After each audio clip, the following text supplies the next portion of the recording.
A new faction, the World Eaters, has joined Tacticus, and their first new character, Wrask, has been introduced. Today we'll look at whether they should be joining your team or just blood for the blood god.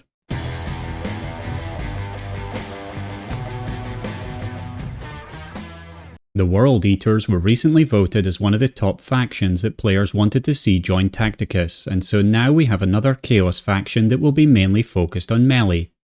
The first of their ranks to join Tacticus is Wrask, the World Eater's Terminator. They are available to join your team through the For the Blood God event starting tomorrow. Wrask, the Butcher, is either clad in or fused to ancient suits of corrupted warplate. The Chaos Terminator are murderous elites akin to walking tanks. As they wade through futile volleys of enemy fire, they tear apart squads and vehicles alike while being the head of their warband. And Wrask is definitely going to be a meta-changing powerhouse, as we will find out a bit later in the video, and I am not looking forward to having my squishies be on the wrong side of this character. But as always in this series, we're going to take a look at 3 different things. How long it takes to level him up to Diamond 3 when compared to the other characters, his traits and general usefulness, and how good he is in legendary events. I won't be looking too much into his usefulness in guild raids or tournaments, as I'm going to leave that to our other wonderful content creators. So let's dive right in. The new character release event for the Blood God starts tomorrow, and there are some changes since the last character event in how we should approach this one. Firstly, as the last character event was for Exeter Row, who was an Imperial character, we needed Imperial units for a lot of the battles.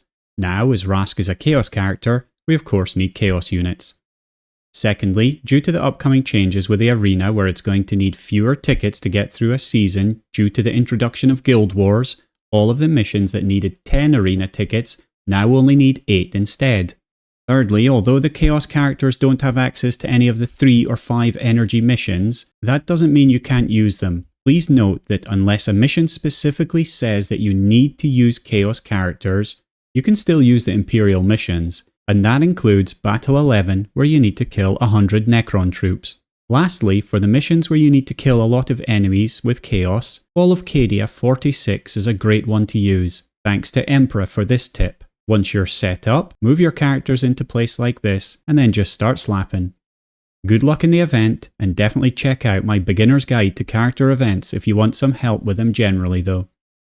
Now let's dive into how long it roughly takes to level him from Stone 1 to Diamond 3. Again, as always, the reason I say roughly is because my sheets don't take into account all the extra ways you can get free energy, like in the tournament arena, nor getting items gifted from your guildmates or from the daily shop. It also doesn't take in any hard to get items that haven't been added to a lot of places yet. But even with all that in mind, it's always interesting for me to see how they compare to other characters.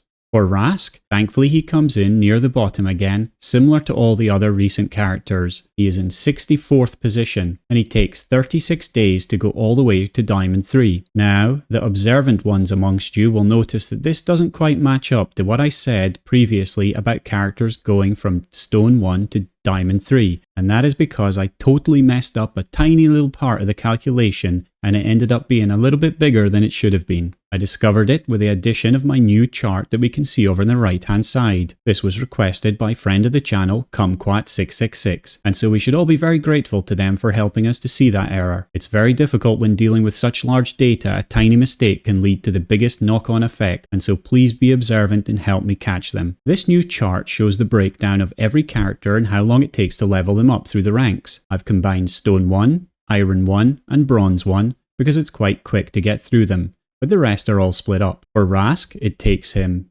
3 days to go from Stone 1 to Bronze 1, another 2 days from Bronze 1 to Silver 1, another 5 days to Gold 1, 13 days to Diamond 1, and then 13 days to Diamond 3. And of course this adds back up to 36 days in total. So definitely worth considering him from this regard, but let's see if he has anything worthwhile in his kit. Let's start by looking at his traits.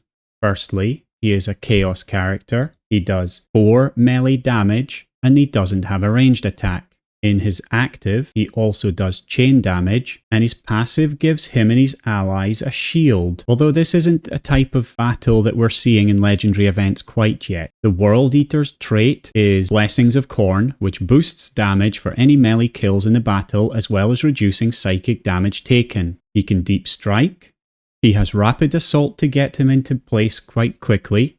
And finally, he's pretty solid with his Terminator armor. So he has a lot of interesting traits and is a really interesting character.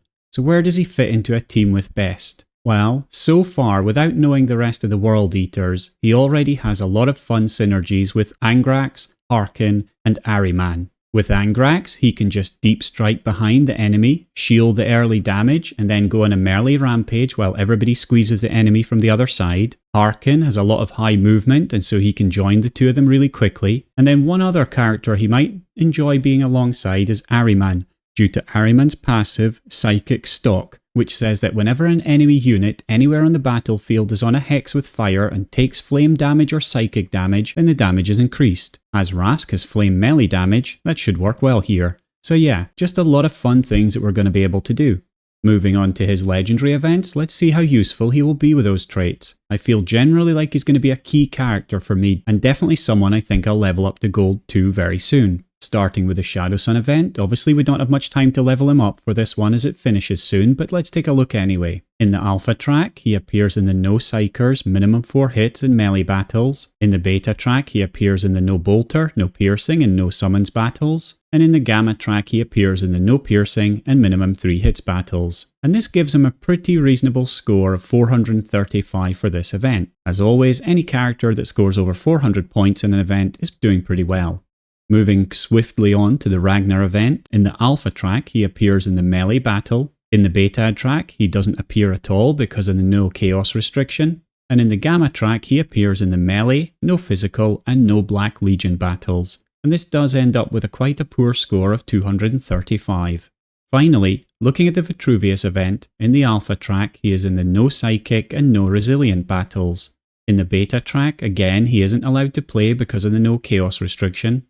And in the Gamma track he appears in the no flying, no death guard, and no psyker battles. This gives him a total score of 215, which again is quite poor. So for the 3 current running events, including Shadow Suns, we can see that he sits in 47th place with 885 points. And this is definitely the lower half of the positions, so not a great start. However, we all know that the Shadow Sun event will be finishing after this last event at the start of April, and so if we look at his position without the Shadow Sun event, he actually drops down to 61st position, which is very low. So let's hope that we get some new legendary events more suited towards Wrask. Also, you may be interested in the new top 20 characters without the Shadow Sun event. Calandus is back as the master of the legendary event, with Abaddon hot on his heels. You can see the rest of them here, so feel free to pause the video and have a little look a little bit more closely for your favourite characters. Obviously we'll be getting a new event very soon, and so I'm excited to see how this changes things in the future.